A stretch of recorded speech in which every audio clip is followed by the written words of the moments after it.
तो सबके मैया बाप हैं, उनकी सेवा कर ली आप, तो आपने जन्मांतर में कितने माँ बाप की सेवा की है। भगवान की सेवा कर ली तो सारे माता पिता गुरुदेव सबकी सेवा पूजा हो गई। क्योंकि माता रामो मत पिता रामचंद्र स्वामी रामो मत सखा रामचंद्र सर्वस्वं मे रामचंद्रो दयालु नान्यम जाने नैव जाने न जाने न अन्यम जाने, हम अन्य किसी को जानते ही नहीं। त्वमेव सर्वम मम देव। तो आपने फिर उनको पा लिया तो सबको पा लिया, सारे कर्तव्य आपके पूरे हो गए, फिर कोई कर्तव्य शेष नहीं रह गया, क्योंकि अब आप कृतकृत्य हो गए, कोई कृत्य शेष नहीं रह गया। राम जी वन को जा रहे थे, लक्ष्मण जी बोले प्रभु मैं भी चलूंगा। राम जी ने धर्म का प्रवचन करना चालू कर दिया। लक्ष्मण हम 4 भाई हैं, भरत शत्रुघ्न मामा जी के यहाँ गए हुए हैं, मुझे माता पिता की आज्ञा बन जाने की मिली है। मेरे विरह में पिताजी व्याकुल और विकल हैं, राज्य को संभालने, वो अपने को नहीं संभाल पा रहे, राज्य को क्या संभालेंगे ऐसी स्थिति में। तो लक्ष्मण इस समय तुम्हारा एकमात्र कर्तव्य यही बनता है, घर में रहो, माँ बाप की सेवा करो, गुरुजनों का ध्यान रखो, राज्य का भी ध्यान ख्याल करो। तुम मेरे साथ चल दोगे तो कोई संभालने वाला नहीं होगा राज्य में। बात बिल्कुल सही कह रहे थे राम जी, प्रासंगिक बात थी। लक्ष्मण जी को उस समय अपनी जिम्मेदारी समझनी चाहिए थी, परंतु क्या लक्ष्मण जी ने समझी? बिल्कुल नहीं। राम जी माता पिता गुरुजनों की सेवा का उपदेश दिए और लक्ष्मण जी कहते हैं क्या? गुरु पितु मातु न जानो का, गुरु पितु मातु न जानो का, कहु स्वभाव नाथ पतिया, कहु स्वभाव नाथ पतिया, गुरु पितु मातु न जानो का, गुरु पितु मातु न जानो का। अब जरा सोच के देखिए, शास्त्र कह रहे हैं कि मातृदेवो भव, पितृदेवो भव, आचार्य देवो भव। माता पिता और क्रम देखिए, पहले माता जी, फिर पिताजी, फिर गुरु जी। इनको प्रत्यक्ष देवता मान करके इनकी सेवा करो, पूजा करो, शास्त्र की आज्ञा है। और लक्ष्मण जी क्या कह रहे हैं? गुरु पितु मातु न जानो काऊ, वो उल्टे क्रम से बोले, गुरु पितु फिर मात, सीधे क्रम से नहीं, उल्टे क्रम से बोले न जानो काऊ, मैं किसी को जानता ही नहीं। राम जी के तो होश उड़ गए, तुम कैसे बोल रहे हो भाई? रामो विग्रहवान धर्म, राम जी धर्म के मूर्तिमान विग्रह हैं, और उन धर्म विग्रह राम जी के अनुज होकर के तुम कह रहे हो कि हम किसी को नहीं जानते। ये रामानुजाचार्य जी बोल रहे हैं, राम जी के अनुज आचार्य हैं, जीवाचार्य हैं लक्ष्मण जी, और वो कह रहे हैं हम माता पिता गुरु किसी को नहीं जानते। राम जी ने कहा यदि इन्हीं को नहीं जानते तो फिर जानते कैसे हो? लक्ष्मण जी ने कहा मैंने तो सबके बदले में सिर्फ एक को जान लिया है। किसको? मोरे सबई एक तुम स्वामी, मोरे सबई एक तुम स्वामी, दीन बंधु अंतरयामी, दीन बंधु अंतरयामी, मोरे सबई एक तुम स्वामी, मोरे सबई एक तुम स्वामी। अब देखिए, राम जी ने धर्म की बात करी पर लक्ष्मण जी ने परम धर्म की बात कर दी। मोरे सबई एक तुम, मेरे सर्वस्व एकमात्र आप हो। भगवान बोले लोग सुबह शाम मेरे से यही कहते हैं, तुम एव सर्वम मम देव देव, पर कहते हैं मानते नहीं। तुम कहां से बोल रहे हो? लक्ष्मण जी बोले दीन बंधु उरु अंतर्यामी, प्रभु आप घटघटवासी हो। मैं मुंह से कह रहा हूं कि हृदय से कह रहा हूं, ये मुझसे ज्यादा आप समझ सकते हो। सबके घट में हो तो मेरे घट में भी तो हो। आप उरु अंतर्यामी हो तो आप ही देख लो मैं कहां से बोल रहा हूं। और जब राम जी ने देखा सचमुच हृदय से कह रहा है, तो फिर कोई प्रवचन नहीं दिया, बोले चलो मेरे साथ। तुरंत लक्ष्मण जी को साथ में ले लिए। कारण क्या है? जगत की सेवा करो। संसार में पैदा हुए हो, जिस राष्ट्र में पैदा हुए हो उस राष्ट्र धर्म का पालन करना चाहिए, राष्ट्र भक्ति होनी चाहिए। जिस देश जाति में जन्म लिया बलिदान उसी पर हो जाए, वह शक्ति हमें दो दया निधे, कर्तव्य मार्ग पर डट जाए। होना चाहिए, राष्ट्र भक्ति होना चाहिए, मातृ पितृ भक्ति होनी चाहिए, समाज सेवा का भाव होना चाहिए, पर सब कुछ होने के बाद में लक्ष्य को नहीं भूलना चाहिए। लक्ष्य क्या है? लक्ष्य एक ही होना चाहिए, वह है भगवत प्राप्ति। जीवस्य तत्व जिज्ञासा। सूत जी कहते हैं जीव का एकमात्र लक्ष्य तत्व की जिज्ञासा होना चाहिए, क्योंकि मनुष्य शरीर से ही तत्व को जान पाओगे। गधा घोड़ा ऊंट बन जाओगे तो कुछ नहीं समझ पाओगे। खाना पीना सोने तक ही जीवन सिमट के रह जाएगा। मनुष्य के अंदर वह विवेक विधाता ने दिया है कि आप तत्व को जान सकते हो। इसलिए जीवस्य तत्व जिज्ञासा, जीव के जीवन का उद्देश्य उस तत्व को जानने में ही केंद्रित होना चाहिए। परंतु हम क्या करते हैं? संसार में आए, पूरा जीवन संसार में ही भागा दौड़ी नौनते लकड़ी में बर्बाद कर दिया। और भजन की बात आई, तत्व की चर्चा, सत्संग की बातें, अरे सब बुढ़ापे के काम है, अभी कुछ करने दो, कुछ बनने दो, और जब सब काम से फ्री हो जाएंगे तब बैठ के भजन भी कर लेंगे। बस यही गड़बड़ी हो जाती है। बहुत से लोग तो बुढ़ापा देख ही नहीं पाते, जवानी में चले जाते हैं। तो जरूरी थोड़ी है क्या बुढ़े आप हो ही जाएंगे।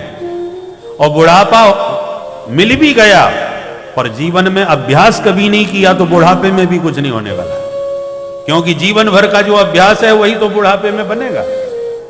सारी जिंदगी दुकान पर बैठ करके आपने नौनते लकड़ी का हिसाब किया है, तो बुढ़ापे में भी आप दुकान पे ही बैठ के चैन पाओगे, भजन नहीं कर पाओगे। एक सज्जन पहली बार समुद्र स्नान करने गए। जैसे ही समुद्र के भीतर घुस करके डुबकी लगाने का मन किया, तब तक ऊंची लहर सागर की उमड़ती हुई आई। जो लहर दिखाई पड़ी सो डर के मारे भागे बाहर, कहीं लहर हमें लपेट के न ले जाए। लहर जब शांत हो गई तो फिर आगे बढ़े, और जैसे भीतर घुसने लगे कि दूसरी लहर फिर आ गई तो फिर भगे। अंत में बाहर ही खड़े हो गए, एक के पीछे एक लहरें आ रही हैं। वो श्रीमान जी खड़े हैं। 4 घंटे बीत गए। एक महात्मा आए, बोले बेटा तुम ये खड़े खड़े क्या कर रहे हो? बोले महाराज नहाना चाह रहा हूं। तो नहाते क्यों नहीं? बोले इन लहरों से बड़ा डर लग रहा है, मैं चाहता हूं कि जब लहरें शांत हो जाएंगी तब डुबकी लगाऊं। तो प्रतीक्षा कर रहा हूं कि ये थोड़ा शांत हो गए तो मैं नहाऊं। महात्मा हंस के बोले बेटा खड़े खड़े तेरी जिंदगी शांत हो जाएगी, ये लहरें थोड़ी शांत होने वाली है। नहाना है तो लहरों में ही नहाना पड़ेगा, लहरें कभी शांत होने वाले नहीं। ऐसे हम लोग कहते हैं अरे बस बेटा बेटियों के विवाह निबट जाए फिर फ्री होके भजन करेंगे। करना ही क्या है? एक कामना पूर्ण हुई नहीं कि दूसरी कामना पीछे ही लगी रहती है। ये काम तो निबट गया, बस ये काम और निबट जाए। पहले गरीब थे तो कल्पना करते थे साइकिल एक मिल जाए तो आराम से मस्ती से घूमे उसी पर। साइकिल मिल गई, अरे साहब इसमें मोटर और लग जाए, मोटरसाइकिल चलाने में तो बड़ा श्रम होता है। मोटरसाइकिल भी मिल गई, अब मोटरसाइकिल पर घूमने लगे। अरे वो सर्दी बहुत लगती है, लपट भी गर्मियों में बहुत लगती है। कार मिल जाए, भले ही नैनो मिल जाए। उत्तरोत्तर एक की कामना की पूर्ति के पीछे दूसरी लगी रहती है, ये मिल गया तो वो और मिल जाए। जिंदगी जब तक रहेगी फुर्सत न होगी काम से, कुछ समय ऐसा निकालो प्रेम कर लो श्री राम से। फुर्सत कभी जिंदगी में नहीं आ सकेगी, इसलिए काम करते चलो नाम जपते चलो, दोनों का संतुलन बना के रखो। फुर्सत का समय कभी नहीं आएगा, जैसे आपको लहरों में ही गोता लगाना पड़ेगा, लहर कभी शांत नहीं होंगी। बुढ़ापे में भी जब खटिया भी पकड़ के लेटे रहोगे, आपसे हिला डोला भी नहीं जाएगा, फिर भी आपने यदि भजन नहीं किया और लोग कहें कि बाबा अब तो भजन करो, तो बुढ़े बाबा कहते महाराज नातनी की शादी और निबट जाए मेरी आंखों के सामने, बस यही अंतिम इच्छा है, भजन तो कर ही रहे। और बेटा कह रहा है कि जब ये निबट जाएंगे तभी शादी करूंगा बिटिया की। कहीं भरोसा नहीं, आजकल के मेहमान है, कहीं शादी में ही निबट गए तो मेरा तो सब रायता फैल जाएगा। तदपि न मुंचत्यासा पिंडम, ये छूटने वाला नहीं है। इसलिए जीवन में निरंतर समय बना निकाल करके रखना चाहिए, और नियम भजन का बना करके रखो। ये भी बनाओ उसे भी बनाओ। दो बैलों पर गाड़ी चलती है भाई, दोनों बैल आपके स्वस्थ होना चाहिए। व्यवहार को भी बनाओ और अपने परलोक को भी संभालो। बस एक बात कह के फिर वाणी को विराम देंगे। एक राज्य था, उसका नियम था क्या, 5 साल के लिए राजा बनाया जाता था। 5 साल के बाद सरकार बदल जाती थी, राजा बदल दिया जाता था। परंतु नियम इतना विचित्र था कि 5 साल के बाद जो भी राजा राज्य करता था उसे जंगल में नदी पार छोड़ दिया जाता था, जहां जंगली जानवर उसे चीर फाड़ के खा जाते थे। इसलिए राजा बनने में लोग घबराते थे कि राजा बन के 5 साल तक तो राज्य कर लेंगे, बाद में मरना तो पड़ेगा जंगल में जंगली जानवरों के सामने।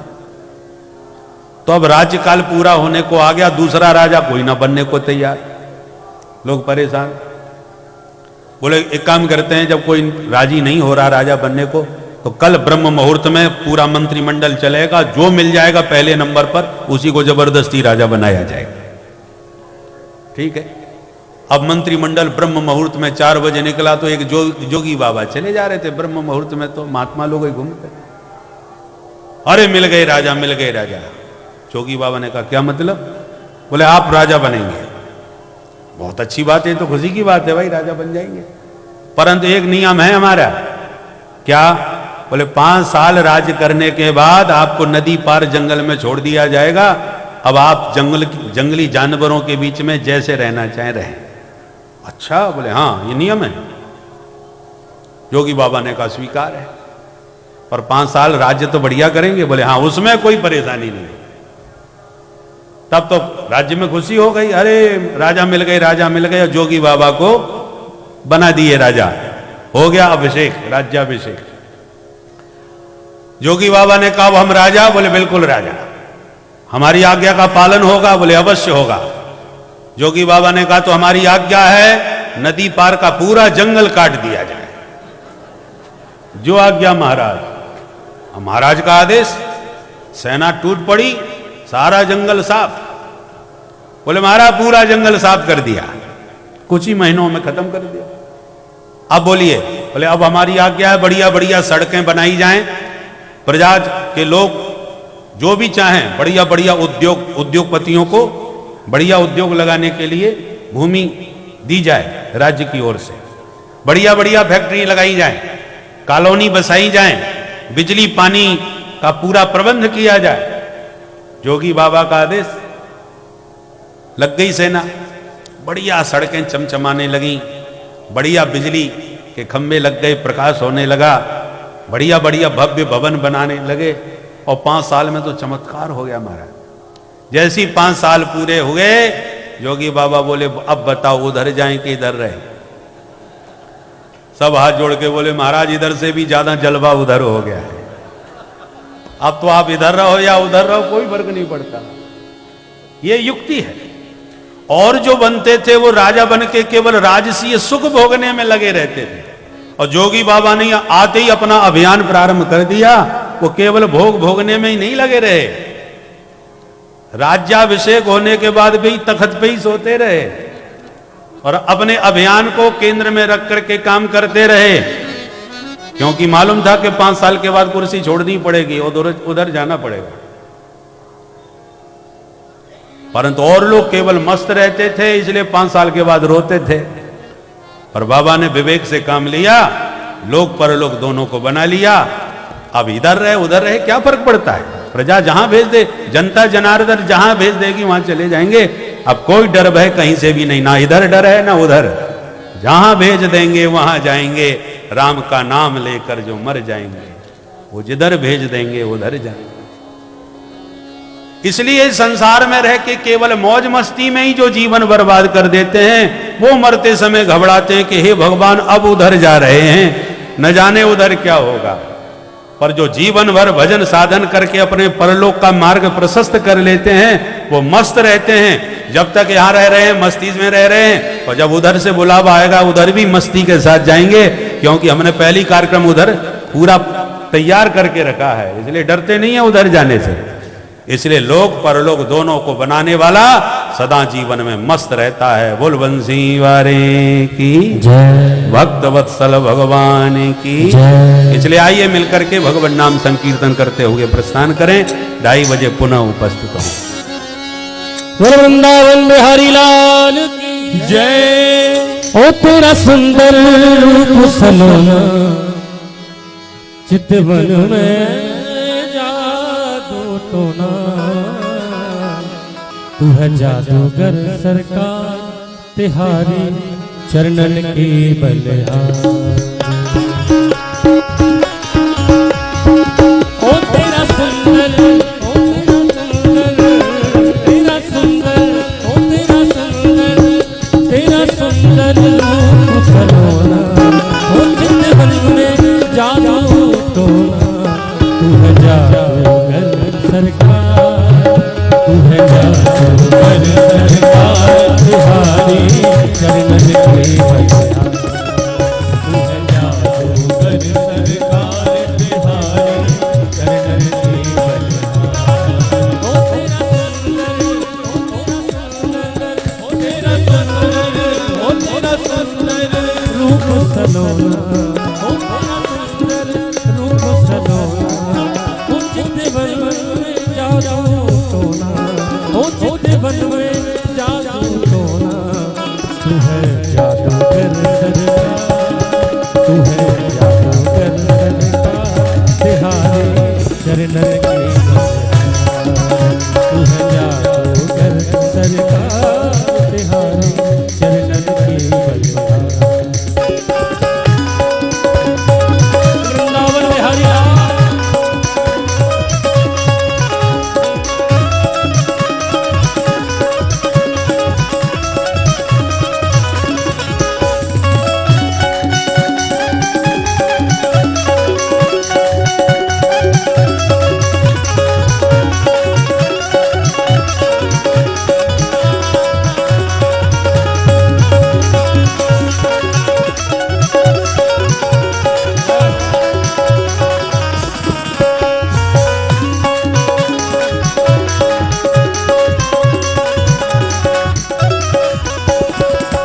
अधरों में मुस्कान भरी, नैनों में मस्ती छाई,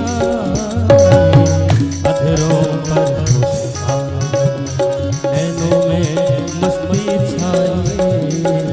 सुंदरता के सागर हो चांद तेरी परछाई, सुंदरता के सागर हो चांद तेरी परछाई।